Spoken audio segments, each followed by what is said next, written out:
You are listening to GeekFest Rants on the IC Robots Radio Network.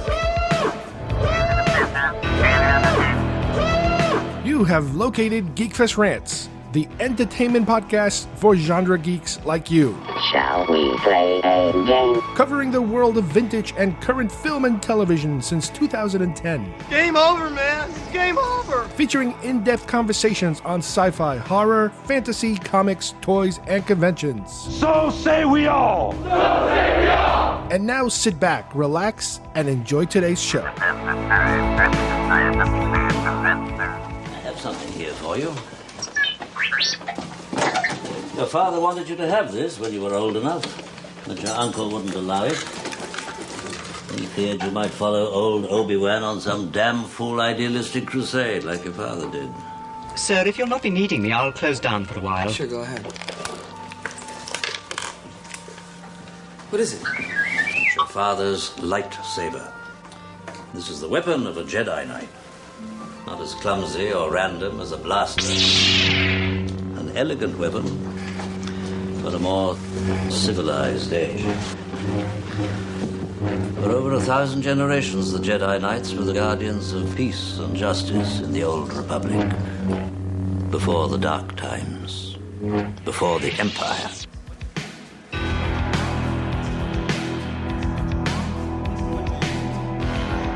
Hi everybody, and welcome once again to GeekFest Rants. My name is Carlos Perone, and today we are going to be highlighting lightsabers, Star Wars lightsabers.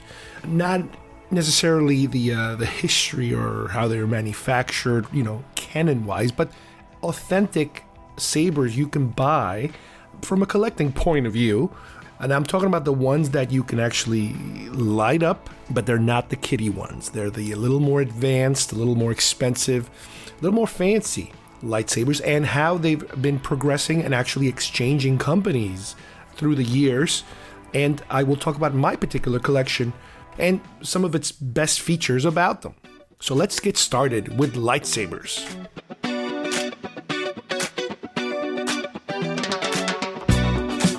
You can collect them all!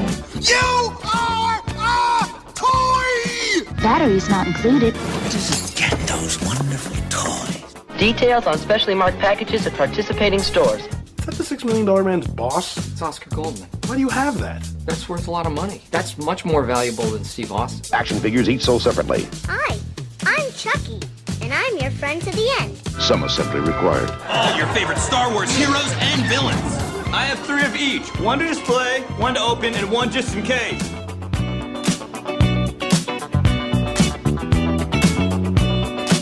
All right, I'd like to talk about lightsabers a little bit today. And similar to how we did with the land speeder, I want to cover the toy development in terms of the first original ones and the most recent ones that we have now, the fanciest, best looking ones available at this point. But before that, as usual, I'd like to give a little background on the actual prop, on the actual, theoretical item that is a lightsaber.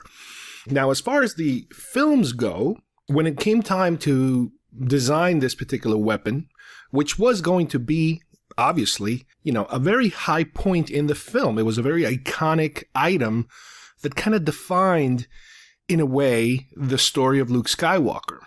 In order to build at least the hilt part of it, what I read on the Roger Christian book, which I recently also used, to do some of the extra research on the land speeder, was that what he ended up doing was going to a prop store, basically, places where they go and buy used materials and turn it into something else.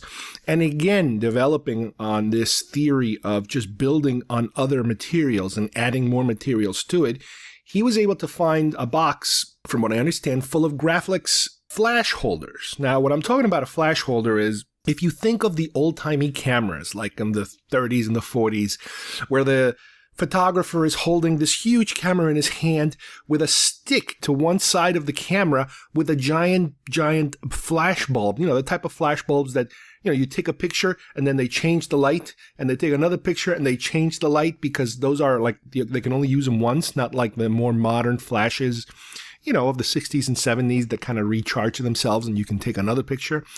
Well, the actual holder, that cylindrical stick that holds the flash that attaches to the camera, that's what ended up being the iconic, Luke's lightsaber. So he took that, he added some parts, a calculator, display, and little tiny light bulbs, and all kinds of little tiny, not a lot, because again, if you look at Luke's lightsaber, it's not super, super crazy decorated. And at the end of the actual hilt, he also added these black rubbery grip slips, or bars, if you will. And he was able to kind of decorate the bottom of it in that manner. So it almost, feels like it's more of a gripping action kind of thing. Now, granted, the saber had to be long enough to be able to be held with two hands, adult hands, obviously. And, by adding all these little extra pieces, you end up with the finished product. Now, this is a concept that was used for a lot of the props. I think they called them greeblies. That's just the name they gave it. In terms of taking a device that might be familiar looking to us and adding a whole bunch of little things to make it look different, futuristic in a way. Now, that at least solved the problem of what these things are going to look like. So in other words, when you think of a sword hilt, you're thinking most likely of either like a Japanese katana, where it's a very long, hilt, or maybe more like a King Arthur type of sword, like a traditional Middle Ages sword. You hold it with one hand, maybe even two hands, whatever, but it's all metal and all fancy and carved out and everything. But no, this gave you something that, again, was mechanical. It wasn't something that was ornate. It was almost more like a tool. It wasn't meant to be something that's very fancy looking. And portable, obviously, not too much of a guard, on either side, like a traditional sword would have a guard. This is more like the Kylo Ren style I'm talking about, where it has the guard, the cross guards on either side. But no guard at all. And I think in the mythology of lightsabers, I think it is at some point it is said that it could have been originally a tool that was adapted to, something like that. But at least it gave us something to start with. And that's how we all kind of start, is with Luke's lightsaber. Now, to create the effect of the actual blade for the film, the original intent was, well, you take this nice hilt that you designed, and you attach a metal rod to simulate the sword itself, the blade. So we take this metal rod and we cover it with a reflective material, all from top to bottom. And inside the hilt, we're going to put a little motor that makes the whole thing spin. So in other words, the blade will spin in a circle, as a person is holding it. And as this thing rotates, light catches the reflective material on the blade, will be caught by the lights of the set, special lights that they're going to add.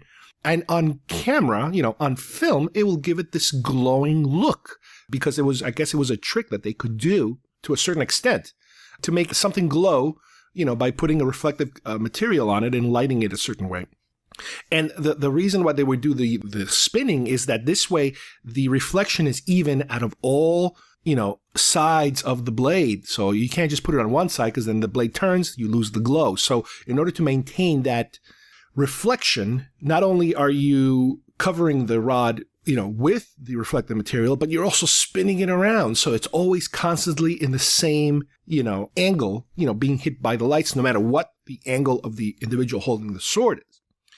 Now, for this to work, the other problem was that they really couldn't fit a battery inside of the hilt. So what they did is they ran a cable out of the bottom of the hilt into whoever is holding the sword's sleeve, let's say, and inside the sleeve they would have a little battery attachment that they would kind of attach to the inside of the sleeve.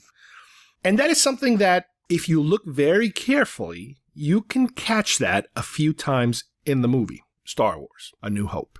I know, for example, when Obi-Wan is getting ready to fight Darth Vader, right around the time he's pulling the sword up and igniting it, you could actually see there is a wire coming out of his wrist from the bottom of the lightsaber into his sleeve, and you can even almost see a little battery pack in there. It's very quick, very, it comes and goes. So that was the theory. The theory is that that's how we're going to do it. So they're going to do it that way.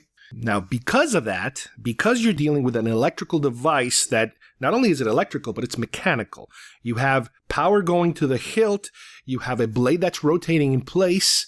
A lot of things are happening. Because of that, that would also explain why the fight between Obi-Wan and Vader is not the, beat up to hell kind of fight that you see in future movies. Not only Empire Strikes Back, but obviously in the prequels where they really hammer each other with these blades. In Star Wars, it looks more like, it kind of looks like a bunch of old guys just kind of taking it easy on each other, which, we kind of, it's one of those things that we're like, we question, but we kind of say, well, okay, well, they're fighting a certain style, like samurai. And the samurai, they don't do these acrobatics. They're just boom, boom, boom, step back, boom, boom, boom, step back, that kind of thing. Okay, you know what? We went with it and we accepted it.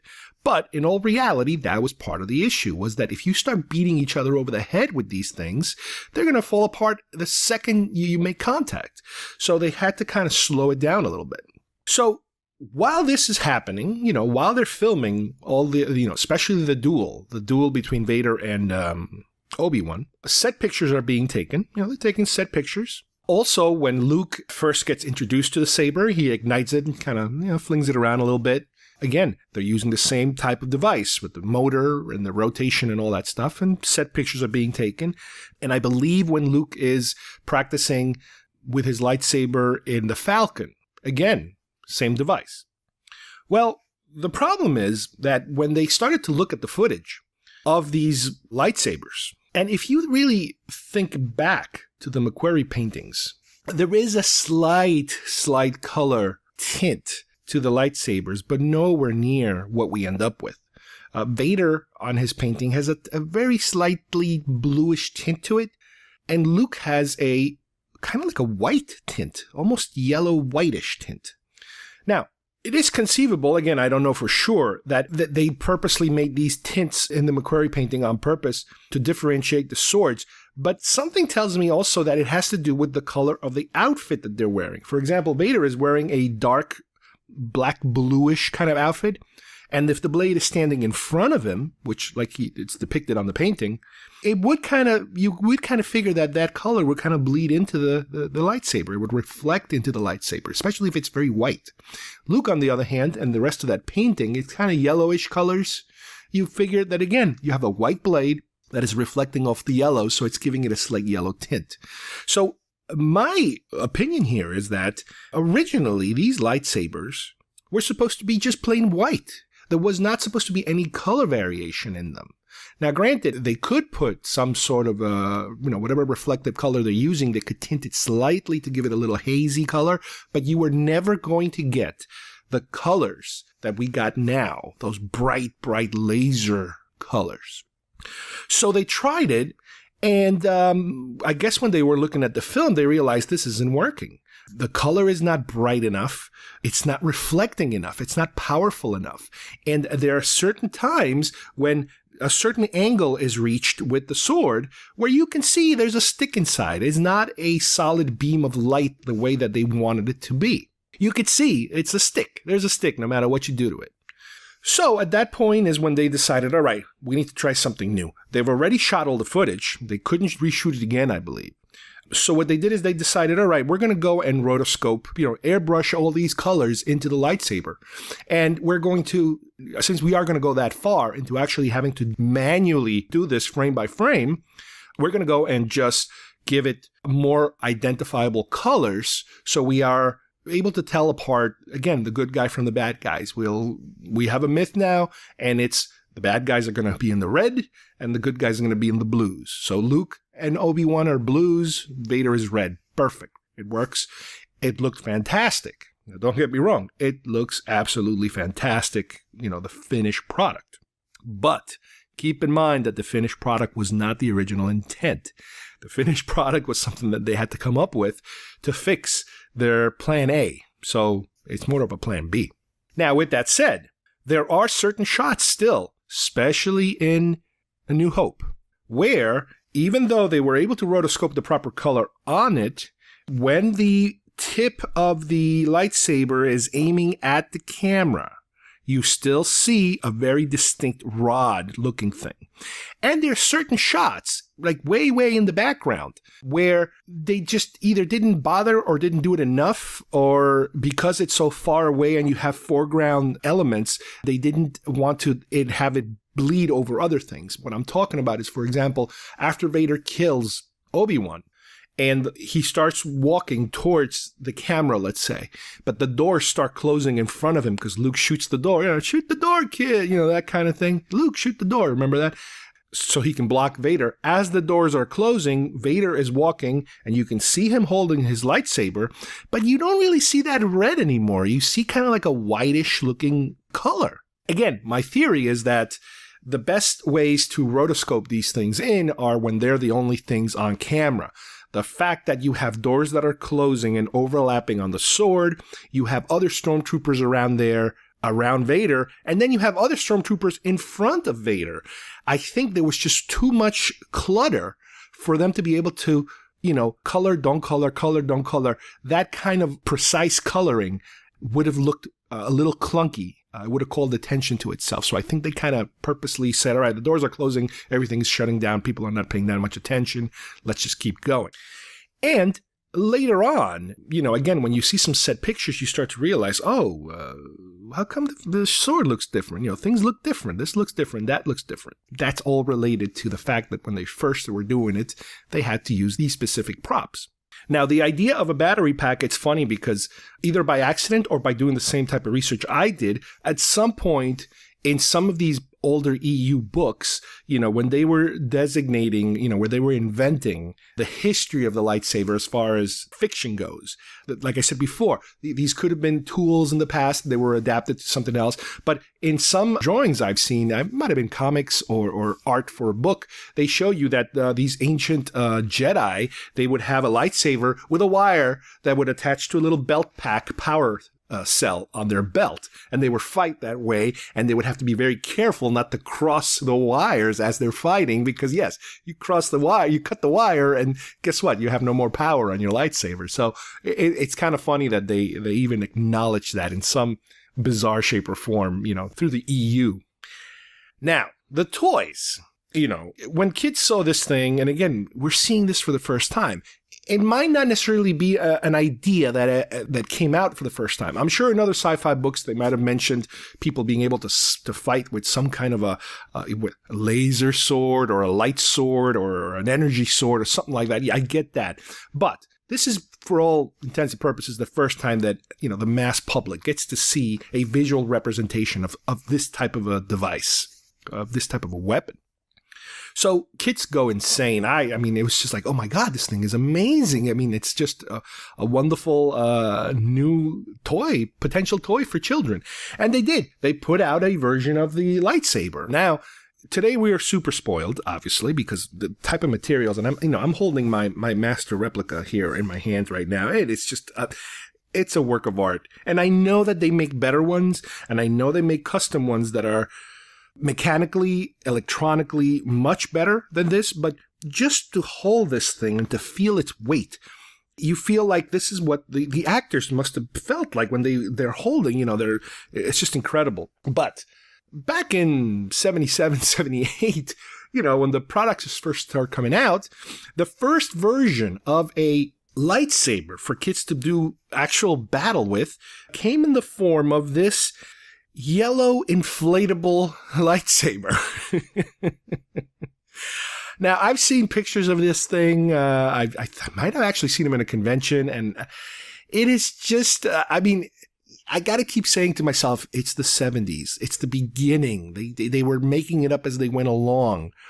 It was super safe. I'll give it that. It was the safest possible toy probably out there, because you're inflating this thing, and your friend is inflating his, and you're inflating yours, and now you can kind of sword fight with an inflatable thing. And I'm sure that after the third strike, the air will start to leak out, and by, I don't know, a minute or 2 or 3 into your fight, you're left with this limp piece of plastic, rubbery plastic that just kind of looks weirdly, disgustingly obscene or something. But hey, that's what kids had, and they made it work. They made it work.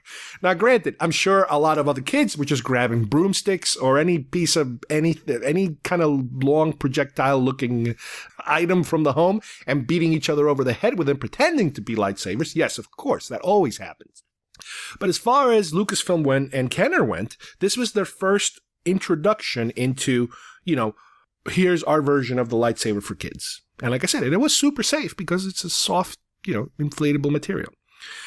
By the time Empire Strikes Back comes out, you have an interesting situation now. First of all, the films, they have completely abandoned the rotating mechanism because they realized it didn't work in the first film. All we need to do is put some kind of rod that the actors can, kind of go to town on a little bit more, reinforce that rod so they can actually beat each other pretty hard. And then we'll just rotoscope it like we ended up doing in the first place. So that's what they ended up doing on the film. You still have Luke with blue, Vader with red. Okay, pretty solid.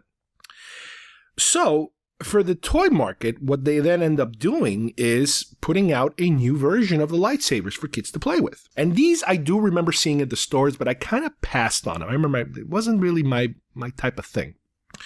What you got here is an item that is pretty true to its length, all made out of plastic. The hilt is plastic, the blade is plastic. The blade is pretty thick, and the hilt is pretty thick, thicker than what it normally would be. The blade is either yellow or red. Now, I know that's a little weird because there were no yellow lightsabers. Just like the inflatable one, it was yellow. You had no choice. The extra feature that this thing had, which was a little bonus thing that the inflatable obviously couldn't, is that built into the hilt, I guess, there were a series of holes that if you moved or turned the hilt in a certain circular direction, it would create this hum, high-pitched, whistly kind of sound to kind of simulate the lightsaber hum. Obviously, it sounded nowhere near what it did, but at least it made a noise that you could say, all right, it's kind of making that noise. So kids were able to buy those in those two different colors. And then there were even, there were commercials for them. I remember seeing a toy commercial where they would show you the Yoda puppet from Empire and the lightsaber. And it was kind of like Luke training with Yoda. Even though the only time I think Luke takes his lightsaber is when he goes to the cave. I don't think he actually takes the lightsaber in front of Yoda at any point, or at least in any non-deleted scene, because there were some deleted scenes that had Luke activating his lightsaber for one of his exercises, but that's a whole other story. But once again, we have this going on where it's like, wait, what's going on with this yellow stuff? Well, the problem with the yellow lightsaber is something that also followed them to the action figure line. As you guys might remember, the Star Wars 3 3/4-inch Luke action figure with the lightsaber, whether it's the telescoping lightsaber that comes out of his arm or the more standard, one-piece one, they made him yellow. That's interesting. Their 12-inch dolls, their line of 12-inch dolls had a similar situation, except it gets a little weird. The Luke Skywalker 12-inch doll came with a blue lightsaber. It's a very short little, stubby little lightsaber. But the Obi-Wan Kenobi lightsaber, which is blue in film, came with a yellow lightsaber. Okay, that makes perfectly no sense at all. Furthermore, the Obi-Wan Kenobi 3 3/4-inch comes with a blue lightsaber. So you have to kind of try to follow this. Little Luke yellow, Big Luke blue. Big Ben yellow, Little Ben blue. Try to make heads and tails of how and why they went in that direction. And the only way you can kind of try to make any heads or tails of this is you have to think about what Kenner was supplied with when they were manufacturing these lightsabers, these particular props. Now, you figure earlier in the movie, they might only have set pictures.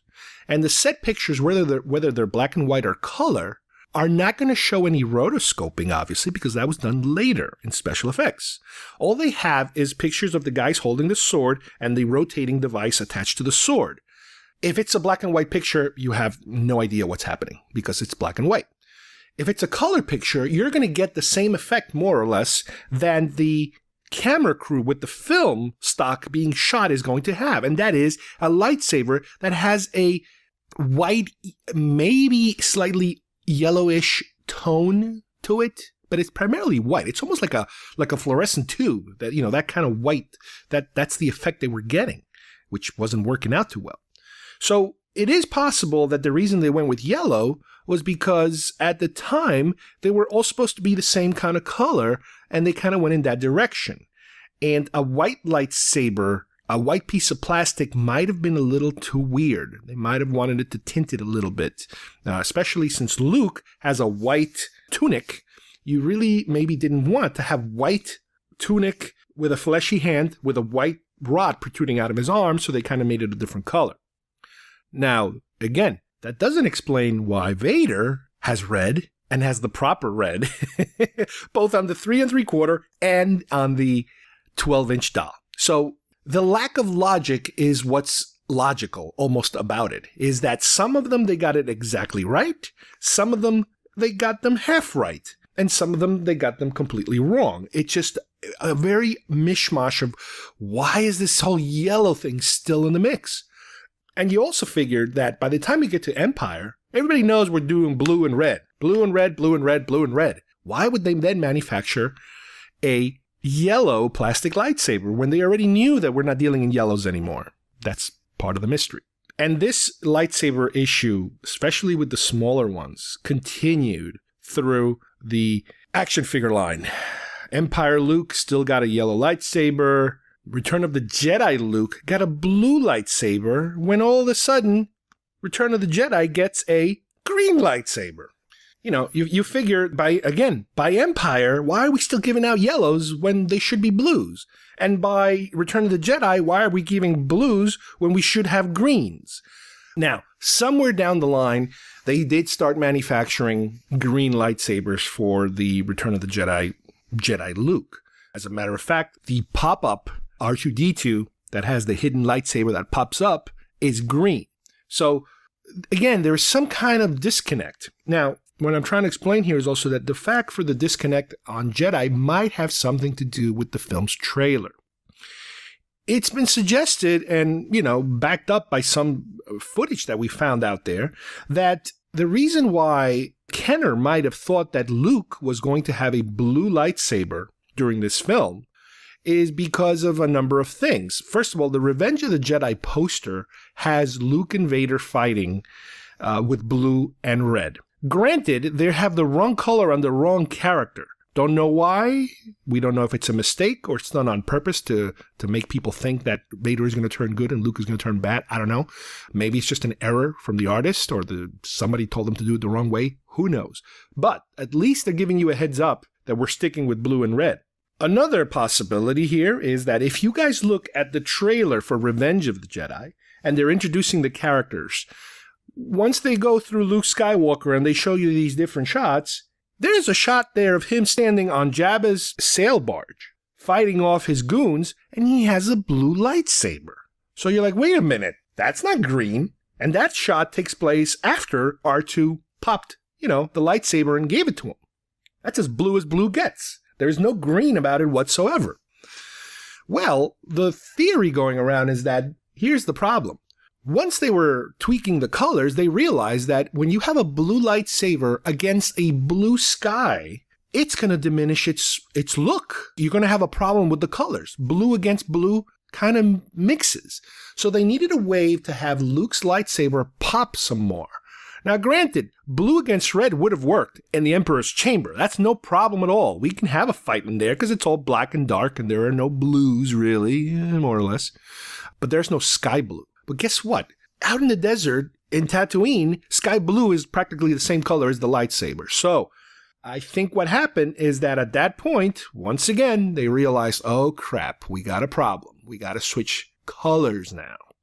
So then they decided, let's throw green in the mix. Okay, that might have been why they at first gave you a blue lightsaber for Luke for the action figure.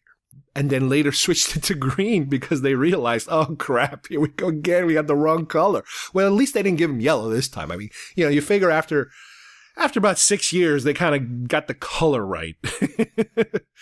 Well, almost right. At least they got rid of a color that never existed. Let's put it that way. So, that explains that issue.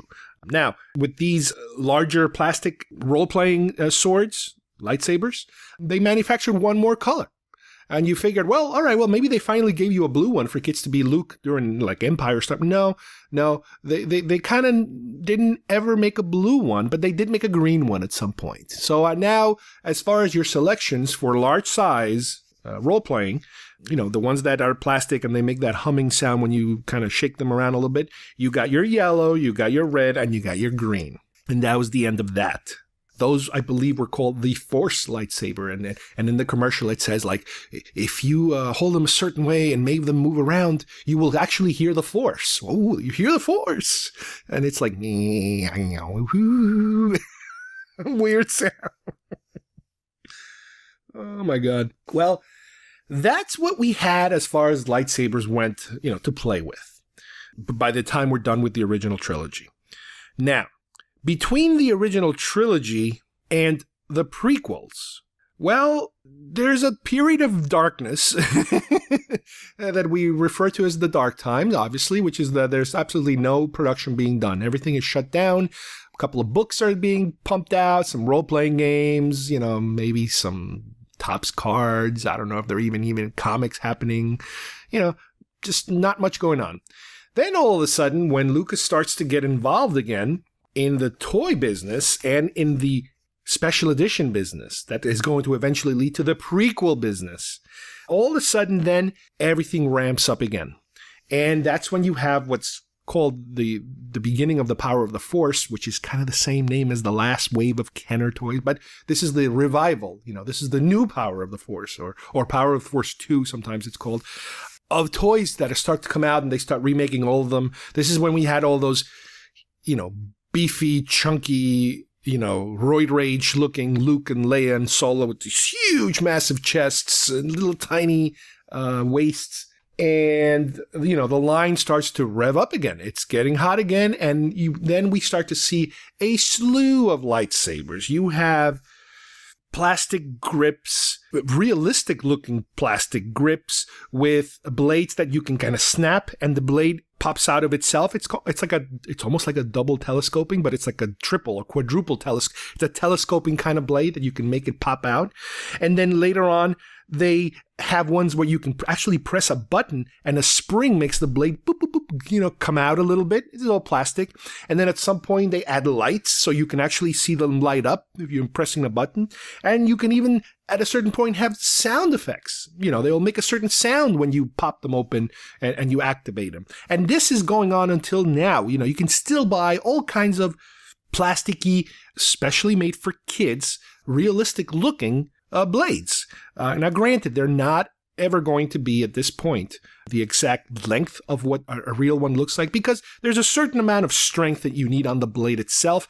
And because they know that kids are going to just beat each other over the head with these things, they have to make them sturdy enough in a manner where they will just not collapse. So they do have to sacrifice some of the look of it and the feel of it in order to make them sturdier for kids. And they've had, and I can't go into them because there's so many of them that it's just ridiculous, the amount of blades, the amount of configurations. You can make your own blade. You can create your own hilts. You can, there's a bazillion of them.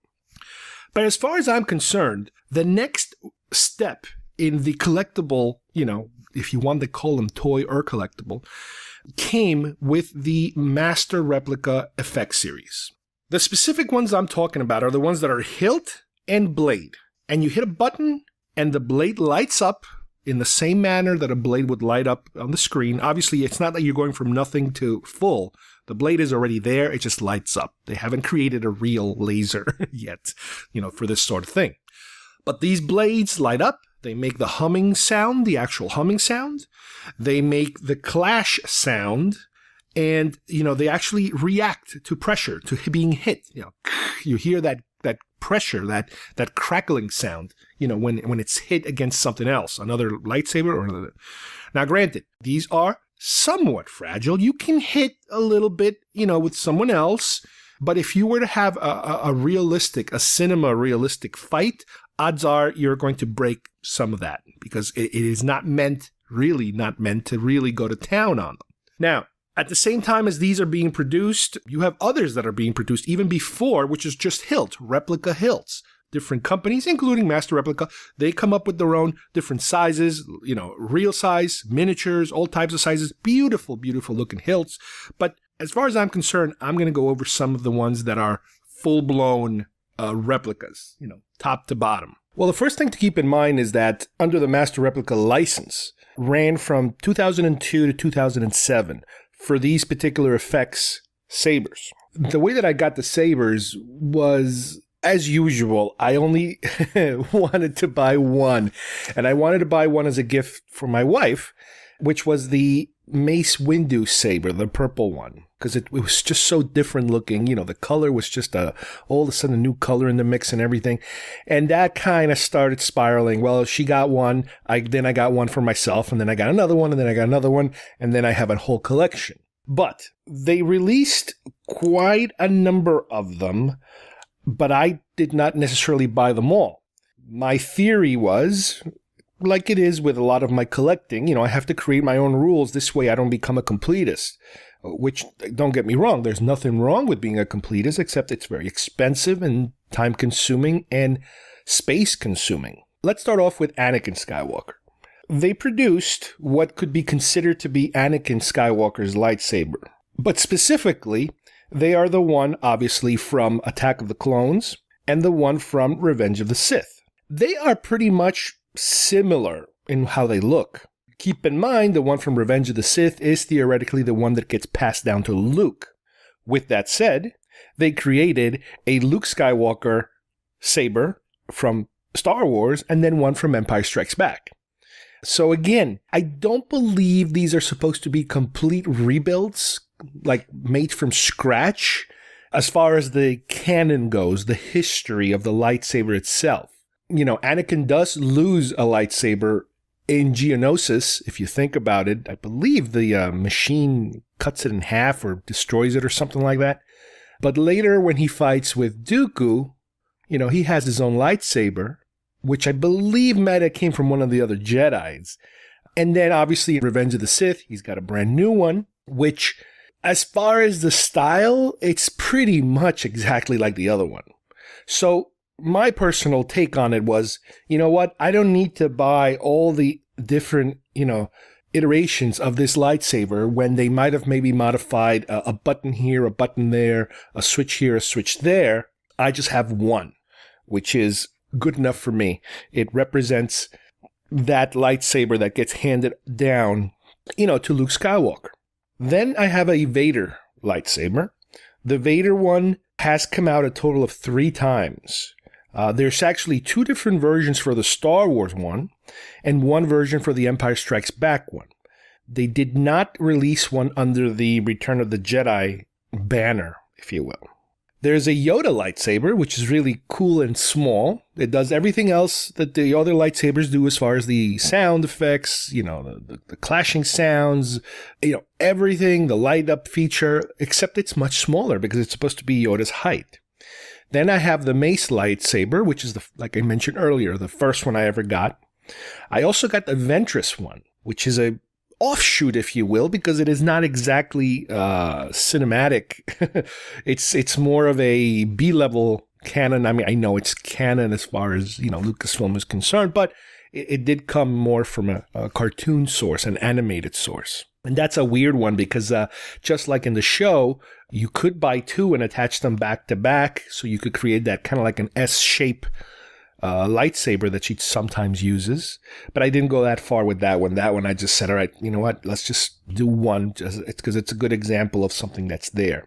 Then I got a Dooku one, which is gorgeous because if you guys remember, it's got more elaborate gold and it has the curve and it has the little protector section in the front. It's a much more ornate type of lightsaber. Then you have the Luke Return of the Jedi saber. Now, this is one that obviously is the green one from Return of the Jedi. It looks pretty close to it. There are certain areas that they could not manufacture exactly the same way because of the limitations of the electronics, but I'll get into that in a little bit. And you have the Darth Maul saber, which is the double-ended classic, straight Darth Maul one that is sold individually. You know, you buy one and then you buy another one and then you connect the two, and I have it displayed in that manner as a connected, two-way saber. Then I have from Hasbro, because in 2007, when the license ran out with Master Replica, Hasbro picked up the license at this point and started selling lightsabers too, almost identical to the Master Replica ones. Some of them are pretty much identical in terms of the features and the functionality of them, but some of them, they went a step further so that you could actually detach the blade and display them with just the hilt, like some of the hilt collectors that just have hilts. This way you have, two different functions on these. So what I have is an Obi-Wan Kenobi saber from Revenge of the Sith. This is the one that does not look like the one in A New Hope. This one looks a little different. The grip is different. The bottom of it is different. The color is the same. It's still blue if you remember the film, but it just looks different.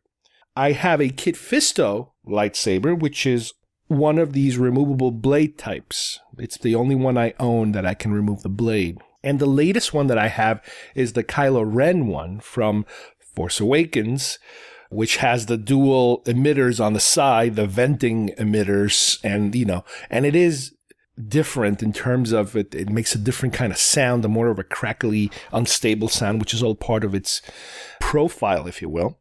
Now, here's something to keep in mind when it comes to these sabers, both the Master Replicas and the Hasbros, but specifically the Master Replicas. Because of the electronics and the way that they needed to build these things, they are much fatter than the actual props, some more than others. For example, the Dooku saber, the Ventress saber, they are way, way fatter than the real props. Part of it, I imagine, like I said, it's because of the electronics, and especially when you try to curb the saber, the way that these things have to be able to withstand, all these different dimensions is to make them fatter. Also, to be able to insert a battery compartment inside of these things, you also lose a little bit probably of space to be able to shave off of it, and they have to add more, to be able to accommodate that. And the sound emitter. You got to remember, you also have a sound emitter inside the actual device. So there's a lot of electronics going on in there. So that is something that you kind of sacrifice a little bit. If you look at pictures of props that the actors are holding, they're way, way thinner.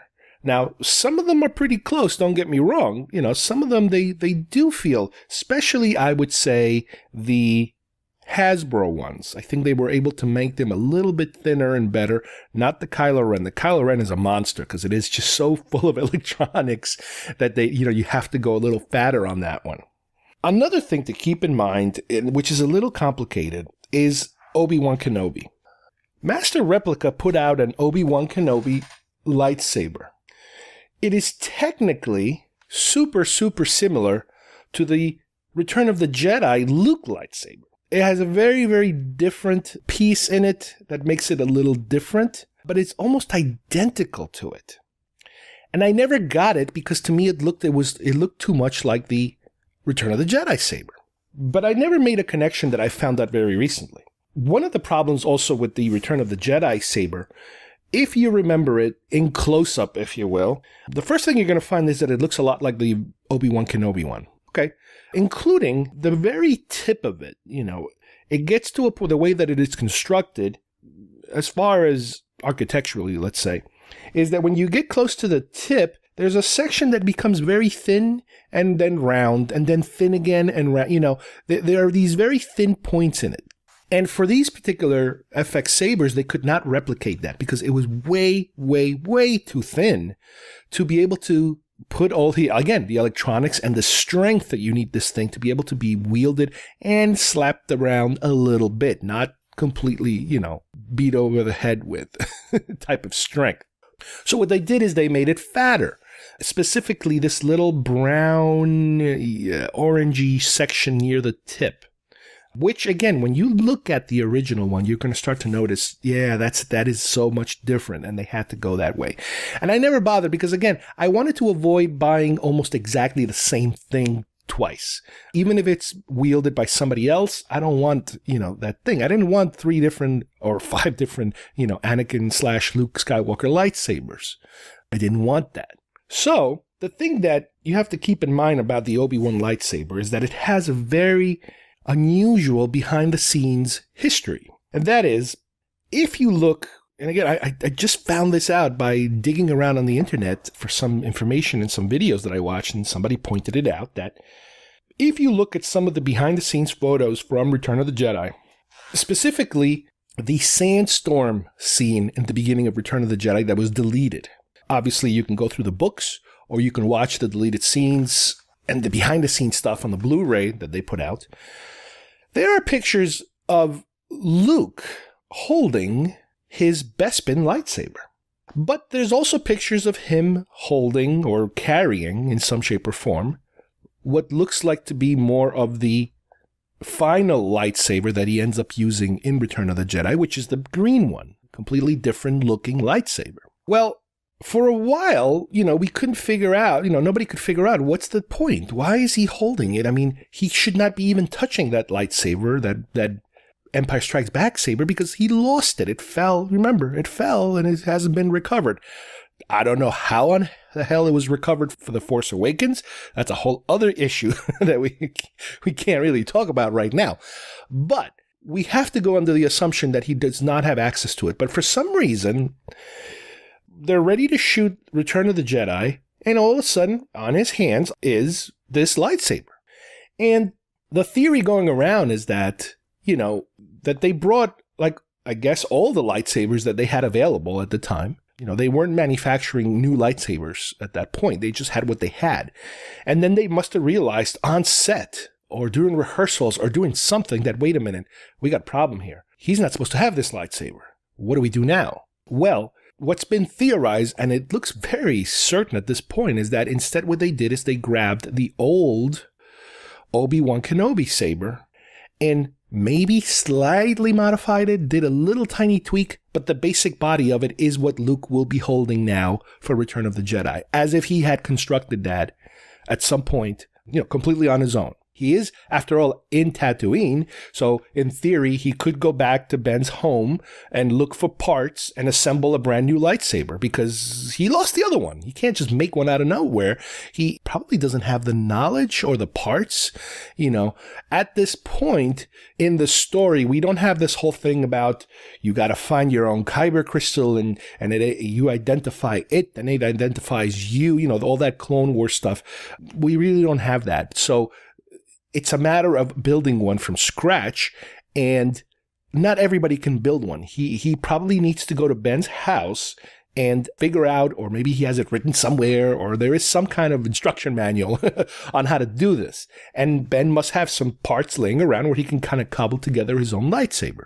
Now, that's a good theory. And the way that this theory is backed up is that there was a program recently about collectors.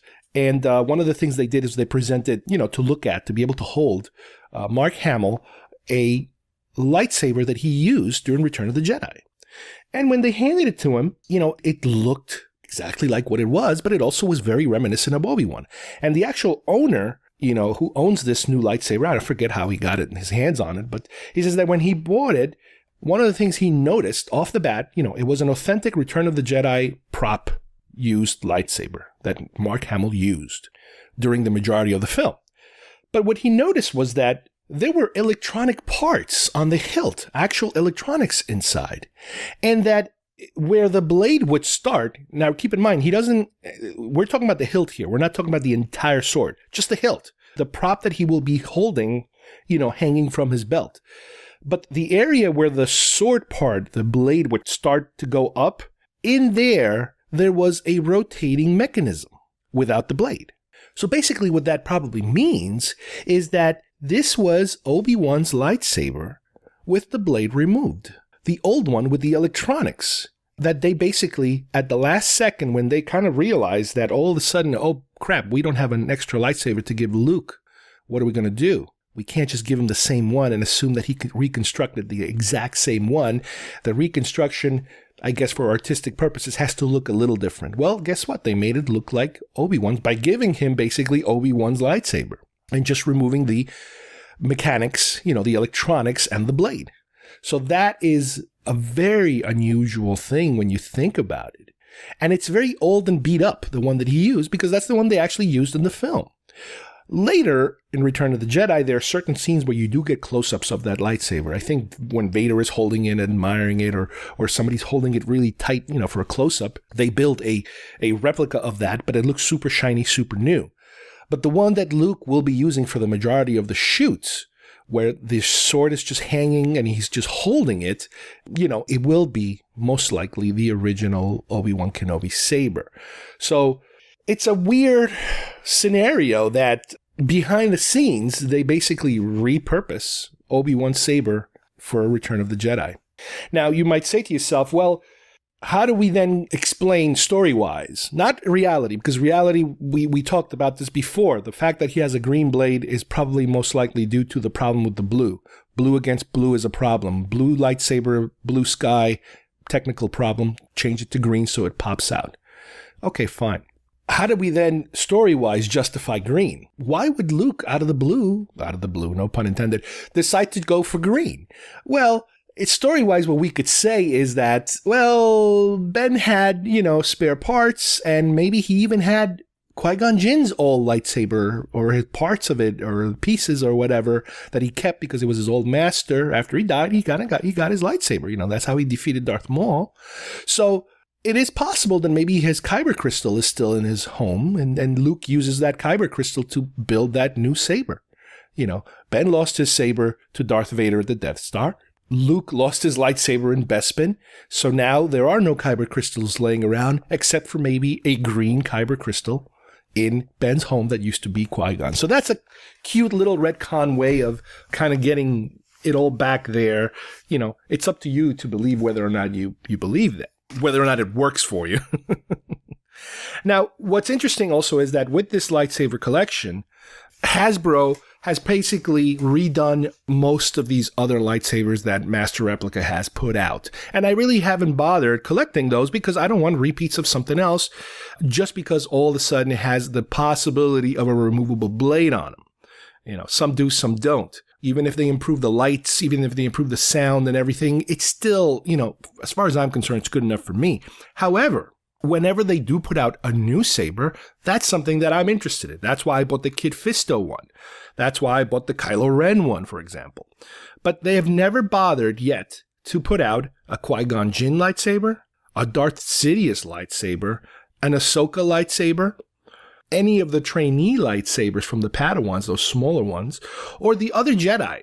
When they built the Kit Fisto one, that theoretically could have opened up a can of worms of possible variations to build, because for Attack of the Clones specifically, and even Revenge of the Sith, they added a lot of lightsabers because obviously they don't want all the Jedis to have the same lightsaber, so they made so many variations. Granted, they're a little more generic, but they are still variations. And they could have gone in that route, but they didn't. I think they kind of held back because they realized that people probably would not be that interested, unless you're a super crazy collector, into getting every single one. But there are easily so many more. The first ones I mentioned, Qui-Gon Jinn, that's a very iconic lightsaber. It's a very large lightsaber, very long, and it is a prominent character in the film. And like I just said, theoretically, this could be the lightsaber that is holding Luke Skywalker's green lightsaber's kyber crystal. Whatever. Darth Sidious, that's one that I've always wished they would make because it is such an ornate, fancy-looking thing, and it's part. I understand it's part of the Sith. In other words, the Jedi's lightsabers are supposed to be very plain, utilitarian, simple. But when you go to the Sith side, not so much with Vader, but with Dooku and Sidious, for example, they have much more gold pieces in them and more ornate and more fancy-looking. Mace Windu seems to be somewhere in the middle because, the story is supposed to be that his particular style of fighting leans a little more towards Sith it kind of balances between the two. It's not such pure. It's a little more dips into, so he does have some gold accent on his lightsaber. But the Sidious one, at least the prop that we've seen, it's really nice looking, and I wish they could make it. It's small. It's supposed to be a lot smaller than a regular lightsaber because he kind of keeps it tucked in his arm sleeve, on his tunic. But we know that they have the technology to make them small because they did Yoda. But on the other hand, Yoda is also, if you think about it, is small in length too. So maybe it is difficult to put a small hilt with a regular sized blade. That might be the problem. Interesting. Ahsoka is another one. If you make Ventress, if you make an animated character lightsaber, which is an interesting design, why don't you make Ahsoka? She's practically the co-star of Clone Wars. She's a super important character as far as that goes. Make that one. I mean, you can go as far even with Rebels. You could have made some of those Rebel-inspired lightsabers too, but if they're not making Ahsoka, I'm sure they're not going to make these other Rebel-inspired ones. And like I said, the training and the other Jedi, I understand why they wouldn't go in that direction. But the history itself, it's really cool as far as I'm concerned, of lightsabers and collecting them. And yes, of course, I would love to be able to do the whole collection, like a completist could do, but I can't. And I'm glad in a way that they kind of slow down. I like it when they, you might have a year or 2 or 3 where nothing new comes out. For all I know, Hasbro might just give up on these things. Surprisingly, they did put out the Kylo Ren because it is such an iconic, different looking thing. Granted, with The Last Jedi, we really didn't have any new lightsabers. So let's see. Let me think about it for a minute. No, because Rey's is Luke's. In the flashback sequences, I believe Luke is using the Return of the Jedi lightsaber. From what I remember, I mean, it's a little hard to remember, but on Return of the Jedi, he throws his lightsaber away when he's fighting Vader. However, later on, when he's dragging Vader through the floor, trying to get him back into the shuttle, we do not see him having a lightsaber, which could lead us to believe that he left it behind or it fell down the ventilation shaft. But later, when he rejoins everybody in Endor at the celebration, there is a shot of him coming towards the camera, and you do see the lightsaber dangling from his belt. So that, unfortunately or fortunately, indicates that he still owns it. Once again, in The Last Jedi, if you actually do freeze frame some of those shots, not all of them, because all of them don't show you everything. There's 3 flashbacks, from kind of like 3 points of view of what happened between him and Kylo. And there is one where you clearly do get to see it. Clearly, it's a little difficult, but you do get to see it is the Return of the Jedi saber that he has. However, later when he does the projection at the end of the movie, he is holding his blue lightsaber, which is kind of strange because, Kylo Ren already at this point knows that lightsaber has been split in half because it happened right in front of him. But I think the explanation by the director is that Luke is purposely doing it just to enrage him, just to kind of, the same way that he's showing himself young, is just to get him more, angry and off-balanced during that duel at the end. The other thing to remember is that during those flashbacks, Kylo Ren, back then Ben, is holding his own lightsaber. I guess it's a training lightsaber, or maybe it's even one he built, but there is practically no detail shown because it happens way too fast to get us a good look at what that would look like. It's a matter of digging through archival footage or archival photos to see if anybody's willing to show us what that lightsaber looked like. So the question then becomes, what happens in the next film, in the next chapter of this trilogy? Because Luke's lightsaber has been split in half. It's broken. She's going to have to build a new one. Kylo Ren still has his. So she is going to have to come up with a new lightsaber. And maybe at that point, they will release a brand new one, which I'll probably end up getting at that point. But at the same time, like I said, they have remade most of these. So, they're not slowing down. They're just not making anything new. And obviously, it is also much cheaper for them, I imagine, just to recycle old stuff. Just rebuild it, put your sticker on it, and there you go. All said and done. Lightsabers has always been one of these little fascinating things that I have. And there's a couple of books out specifically about lightsabers. They're kind of kiddie-ish books that came out over the years. And one is basically an update of the last one. They were both by Pablo Hidalgo, who, if you guys know Star Wars stuff, having to do with coming up with stories, the reasons for stuff that happens or technical aspects of something. He's usually the guy. He and Leland Chi are the ones who are always coming up with this stuff. But a number of years ago, under the Scholastic banner, they put out this. It's a very kind of small book. Came out in 2010, and it's all about lightsabers. And, you go through all of them, and they give you pictures and examples of what they look like and this and that. And it was a cool little book that gives you all that information. And very recently, I believe it was earlier this year, they put an updated version of it. Now it's the same shape. It's a very thin kind of book, but this one was hardcover, updated to include The Force Awakens. Because, like I said before, Last Jedi really doesn't have anything new as far as lightsabers go. But there are some Last Jedi pictures inside and posters and that sort of thing, which, updates everything. And it has a couple of posters of all the lightsabers shown at once. Even Grievous, they show you all the ones he's carrying that he stole from other dead Jedi or whatever. So it's really cool. I had done a project like this a very long time ago. Just for myself, I started collecting pictures off the internet of lightsabers and trying to match them up with who they belong to. And I did a little database, computerized database of pictures and names. This is so-and-so. This is that person. This is this person, and that, that whole thing.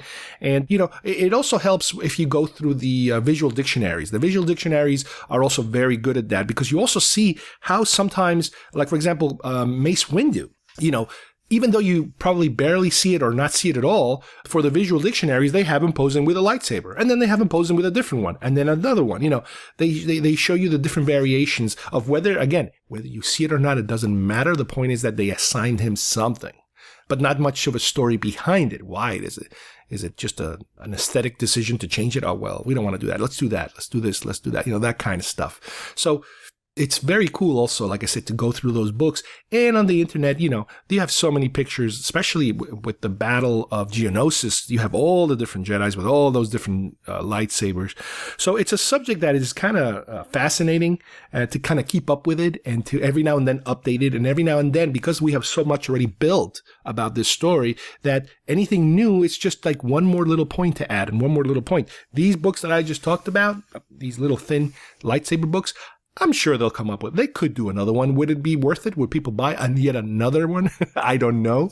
But I think we pretty much know that with the standalone films so far, unless they dip into the Ben Kenobi story, we're not going to get much lightsaber action because there are no really Jedi involved. And the only other one I can think of was from the Solo film, because Rogue One really didn't have anything. But Solo, at the end, we got that, spoiler alert, mall scene where he sticks his hand out, and that message that he's communicating with Kira, and he sticks his hand out and a lightsaber flies to his hand, and we get to see what it looks like. And it is indeed a double-bladed lightsaber, and I believe it is styled after the animated series, which has the typical double-sided, but it has a loop around the handle that's been cracked or is purposely open. It has like a half-moon loop around it. So yeah, we did get an additional one. Will they manufacture that one? Hard to say. It was such a quick shot, such a quick scene that I would be really, really surprised, because that has to be a dual one. And, trying to sell a single one is hard enough. Trying to get people to buy two individual ones, because that's what they did with Darth Maul saber, that's a tall order, to expect. So I'm going to try to keep up with it. And, for collectors out there, there is more stuff than what I own. It's a great little collection, and it is such a fancy, like I said before, they do sell these as individual hilts by different companies, including Master Replica, and they've done gorgeous, gorgeous work. They look 10 times better than these, because since they don't have to have the electronics inside, they can make them thinner. They can make them authentically the proper dimensions. And, you have them mounted on a special frame and on a special holder, and some of them are even signed. You can have like an actor that will also sign them for you. That's how they used to sell them sometimes. But those are way, way even more expensive than these. These, for me, started out at about the $100 range, let's say.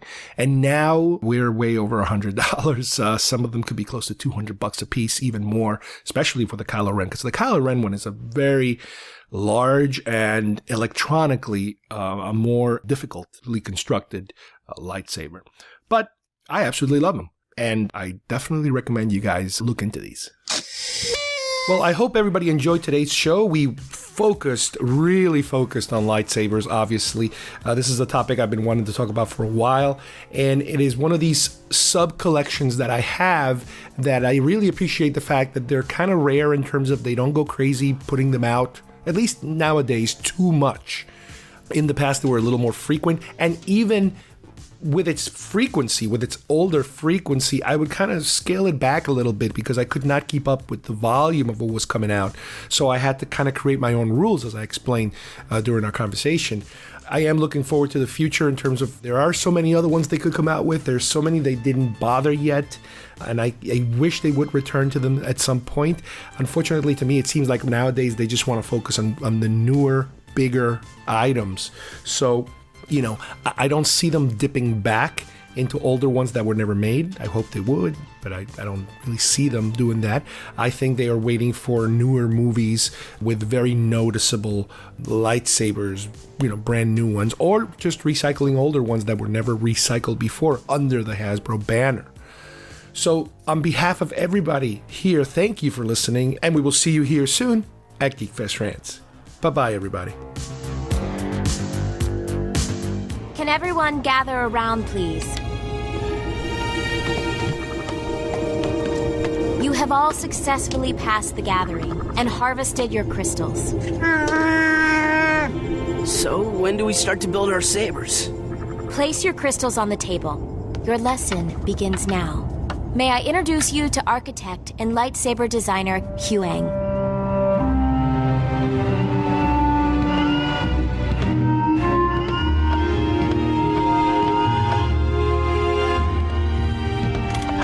These are them.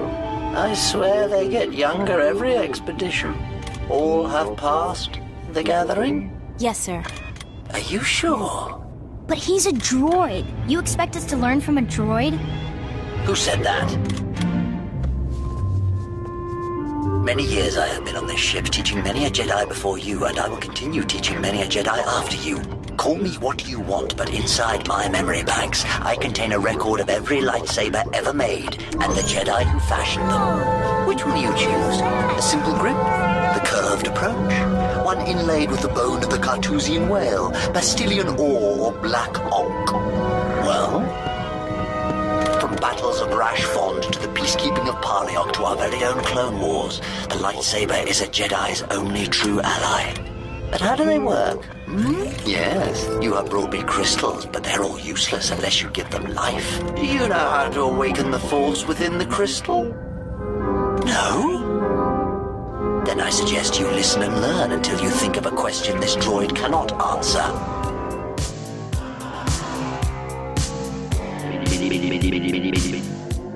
If you would like to subscribe to our show, send us messages, or see video links to some of the topics we talked about today, please visit our homepage at geekfestrants.com or our YouTube channel, Facebook page, or iTunes at GeekFest Rants.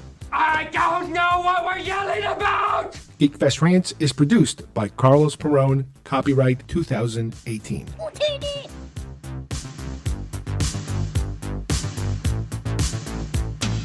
This broadcast is part of the IC Robots Radio Network. Visit icrobots.com for this and many other nerd/nostalgia related podcasts. You won't be sorry for long.